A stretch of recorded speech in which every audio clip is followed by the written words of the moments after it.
A Batalha de Aljubarrota foi determinante para a independência de Portugal durante a crise dinástica de 1383-85. Embora tenha recebido o nome de Aljubarrota, a batalha não se desenrolou exatamente aqui, mas no local que se chama hoje São Jorge e que pertence ao concelho de Porto de Mós. A vitória entre forças tão desiguais deveu-se à estratégia adotada por Dom Nuno Álvares Pereira, condestável do reino de Dom João, mestre de Avis. A estratégia assentou em alguns pontos essenciais. O confronto não se deu em campo aberto com a dimensão para que os dois exércitos se dispusessem para se enfrentarem, mas numa cumeada ladeada por dois vales mais ou menos profundos. O terreno foi preparado com as chamadas covas de lobo, buracos disfarçados no chão, para surpreenderem os cavaleiros. O condestável utilizou a técnica do quadrado para cercar o grupo que avançou primeiro. O mosteiro de Alcobaça garantiu o apoio de retaguarda do exército português, proporcionando alimento aos homens e aos animais. E o povo de Aljubarrota foi mobilizado para engrossar o exército. Depois da derrota dos nobres cavaleiros, o rei de Castela fugiu com os nobres restantes em direção a Santarém e os soldados ficaram dispersos, sem chefias e sem apoios para os orientarem na retirada e garantirem a sua subsistência. Nos dias seguintes, muitos deles, famintos e desorientados, foram mortos pelos camponeses da região. É neste contexto que se integra a história da padeira de Aljubarrota. Brides de Almeida teria nascido no Algarve. Moça corpulenta, de cabelo crespo, briguenta e com 6 dedos em cada mão, ficou órfã ainda cedo e, embora com aquele aspecto, um moço ter-se encantado por ela ao ponto de a querer desposar. Ela, briguenta como era, acedeu casar-se, se primeiro ela conseguisse ganhar num jogo do pau. Ele aceitou o desafio, mas ela, numa pancada mais violenta, rachou-lhe a cabeça ao meio, matando-o. Para fugir à justiça, embarcou para se refugiar em Castela, mas diz-se que o batel teria sido apresado por piratas magrebinos e lá ficou cativa na Mauritânia.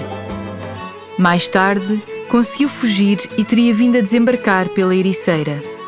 Então, disfarçada de almocreve, veio subindo, procurando refúgio, que encontrou nos cotos de Alcobaça. Chegada a Aljubarrota, encontrou trabalho junto da velha padeira de Aljubarrota, de quem acabou por herdar a função depois desta morrer.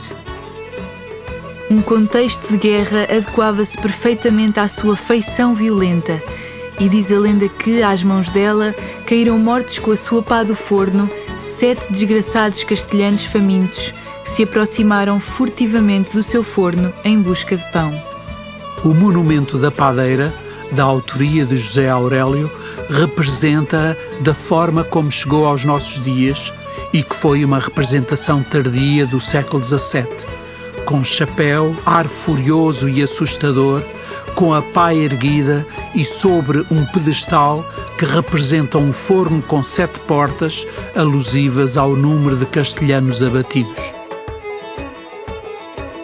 Pela rua Eugênio dos Santos, alcançamos a Rua Direita, eixo principal da vila que a atravessa.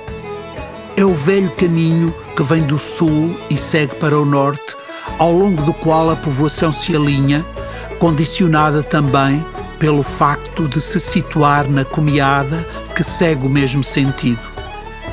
No centro da vila, junta-se outro caminho que vem da Nazaré e seguem para o norte, constituindo uma antiga rota de peregrinação a Santiago de Compostela. A Rua Eugênio dos Santos homenageia o arquiteto da recuperação da Baixa de Lisboa após o terremoto de 1755, que nasceu aqui, na Casa dos Carvalhos. Trata-se de um edifício senhorial do século XVIII que exibe as características janelas de avental. Do outro lado da rua existe uma janela de estilo manuelino que fazia parte de um antigo solar quinhentista que possuía terraço com colunas ao nível do primeiro andar. Continuando pela Rua Eugênio dos Santos, atingimos a Igreja de Nossa Senhora dos Prazeres, uma das mais antigas do concelho, talvez do século XIII. A torre cineira teria sido acrescentada ou modificada posteriormente, pois possui gárgulas que representam canhões, e este instrumento de guerra só foi conhecido em Portugal nas batalhas do século XIV, nomeadamente na Batalha de Aljubarrota. Foi trazido pelos franceses que acompanhavam os castelhanos e na época chamavam-lhes trons, devido ao barulho que faziam. Embora seja da época do Mosteiro de Alcobaça, a igreja possui um portal românico, pois era nesse estilo que ainda se construía em Portugal. Reza a lenda que nesta igreja de Nossa Senhora dos Prazeres rezou o Condestável na véspera da batalha. O altar-mor é de gosto barroco, provavelmente do século XVII, em mármore colorido. Para além da imagem do Orago, que também será do século XVII, ostenta uma imagem de gosto barroco de São José com o Menino e outra mais recente do Beato Nuno de Santa Maria, vestido como soldado. Os altares laterais são de talha dourada barroca de oficina local. Das imagens expostas realçam-se as pequenas imagens de oratório, provavelmente originárias de capelas privadas, havendo duas de Santana, uma em terracota e outra em madeira. A capela gótica do lado direito é uma capela tumular e possui ainda os túmulos dos fundadores. Ao lado desta capela existe na parede um nicho em estilo renascença que abriga uma imagem gótica do Anjo da Anunciação, conforme se pode constatar pela tarja que exibe, escrita em latim com uma saudação à Virgem. O nicho e a imagem são de épocas muito diferentes, e ou o nicho albergava outra imagem ou foi criado para esta, depois de se ter perdido a imagem da Virgem que completaria o conjunto. A capela seguinte era também uma capela funerária. É em estilo da Renascença e tem identificado a família fundadora. De fronte da igreja chega o caminho proveniente da Nazaré, hoje chamada Rua Dom Nuno Álvares Pereira, e onde se situa a Casa dos Capitães. É uma construção do século XVIII, com escada e alpendre, janelas de avental e capela interior e cavalariças. Nesta casa vivia o capitão das milícias que deviam proteger os habitantes, viajantes e forasteiros.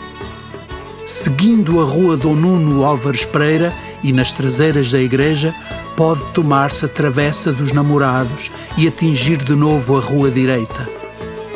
Ao longo das ruas e travessas podemos constatar a grande variedade de janelas de diferentes épocas e estilos, desde as de traça manuelina mais ou menos elaborada, até às do barroco, de cantaria reta, redondas ou ovaladas, de avental elaborado ou quadrangular, de verga arqueada, abaulada ou trilobada. As frestas retangulares são muito frequentes nos pisos inferiores para proporcionarem luz e proteção, e redondas ou olho de boi nos pisos superiores. Na rua direita percebem-se vestígios de solar do século XVII, com pátio interior, escadaria e sinais de terraço alpendrado.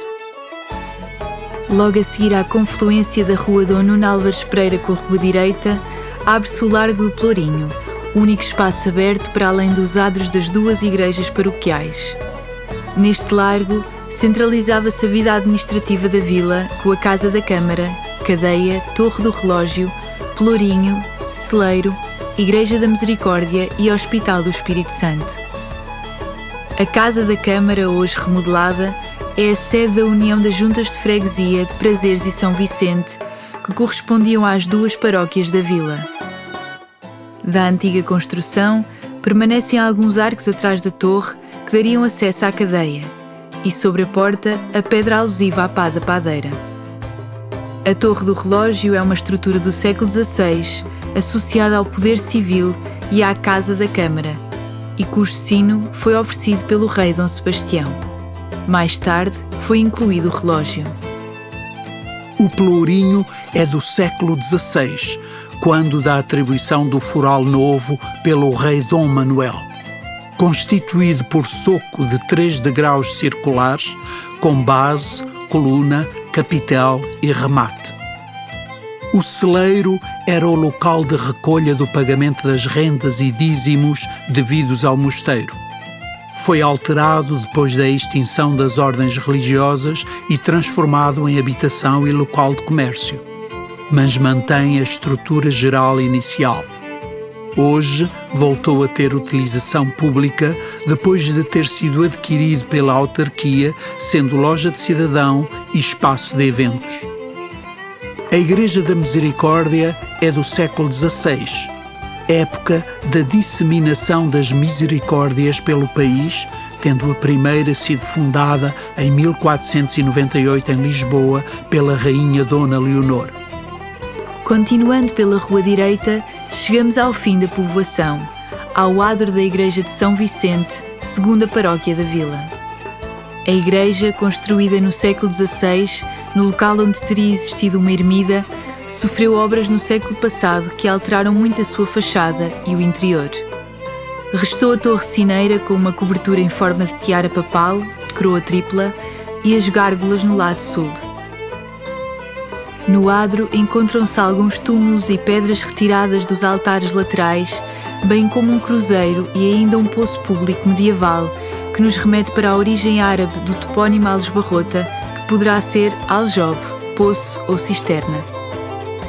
O interior da igreja, profundamente modificado a fim de criar espaço para os fiéis, perdeu quase todos os altares laterais, bem como a decoração da capela-mor.